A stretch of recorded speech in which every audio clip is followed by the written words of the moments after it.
बिस्मिल्लाहिर्रहमानिर्रहीम अस्सलाम वालेकुम दोस्तों, अब आपको ये हम बताते चलें कि इंडियन मीडिया ने जो रिपोर्ट जारी की थी, हम अपनी मिसाइलों से पाकिस्तान को, चाइना को, हम दोनों को एक साथ ही हम टैकल कर सकते हैं, ये कर सकते हैं, वो कर सकते हैं, हम अपना ब्रह्मोस मिसाइल बना रहे हैं, ये करेंगे वो करेंगे। सारी की सारी इनकी बकवासें अब यहाँ पे आके बंद हो गई हैं। इन्होंने अपने मिसाइल टेस्ट किए हैं लेकिन वो फेल हो चुके हैं।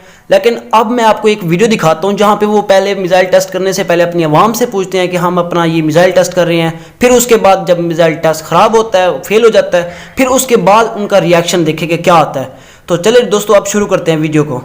इससे पहले दोस्तों आपसे गुजारिश है कि अगर आपने अभी तक हमारा आसिफ अली टीवी चैनल को सब्सक्राइब नहीं किया तो प्लीज़ आप सब्सक्राइब कर दें, और ताकि हमारी अच्छी अच्छी आने वाली वीडियो आप तक ज़रूर पहुंचती रहो। और अल्लाह मियाँ का ज़रूर शुक्र अदा किया करें, क्योंकि अल्लाह मियाँ का हमारी जो भी कामयाबी होती है उनके पीछे हमारे अल्लाह मियाँ का तो ज़रूर ही हाथ होता है। तो आइए आप वीडियो शुरू करते हैं।